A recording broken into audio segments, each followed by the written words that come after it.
హల్లెలూయా. అప్పుడు మనిషి ఇప్పుడు జీవించే ఆత్మ అయ్యాడు. హల్లెలూయా. ఒక మనిషి మట్టి ముమ్మగా ఉంటే ఏమవదు. అందులో జీవం ఉంటేనే మాట్లాడుకోగలం. జీవం ఉంటేనే మనకు దెబ్బ తెలిసింది, సంతోషం తెలిసింది.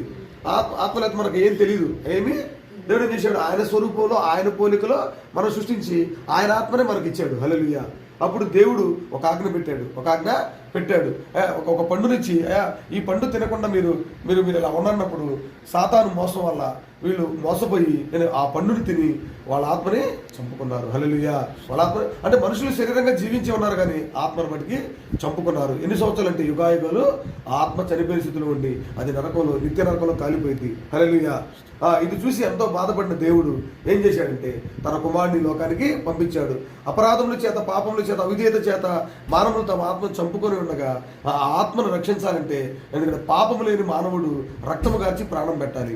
ఈ పాపము లేని మానవులు ఈ లోకంలో లేరు కాబట్టి, అందరూ ఆదాము ద్వారా పుట్టినప్పుడు ఆ పాప స్వభావం అందరిలో వచ్చింది కాబట్టి అందరూ అవిధేయులుగాను, లోకాన్ని ప్రేమించేవారు తను ప్రేమించేవారుగా మారిపోయి పాప స్వభావాలుగా మారినప్పుడు పాపము లేని మానవుడు ఎవరు లేరు కాబట్టి దేవుడే తన కుమారుడు రూపంలో ఒక రక్త మాంసాలతో వచ్చి అంటే పాపములు మరి తీసేయాలంటే ఏ మానవుడు వల్ల కాదు. ఎందుకంటే ఆత్మ రక్షించాలంటే ఏ మానవుడు వల్ల కాదు కాబట్టి మనుషులు పాపములు తీసేయాలంటే